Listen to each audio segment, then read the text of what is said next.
Racing floats are marketed as motorized inflatable watercraft that let you cruise across lakes, pools, and other calm waterways while giving you the look and feel of driving a race car.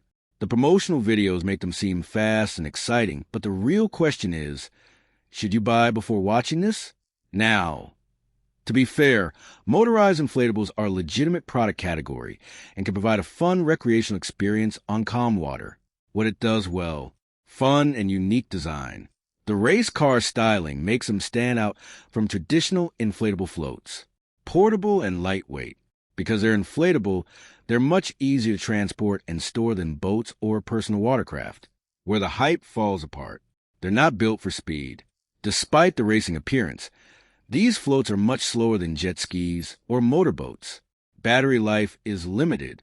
Runtime depends on rider weight, speed, and water conditions. Inflatables require careful handling. Sharp objects, rough surfaces, and improper storage can damage the material. So, should you buy racing floats?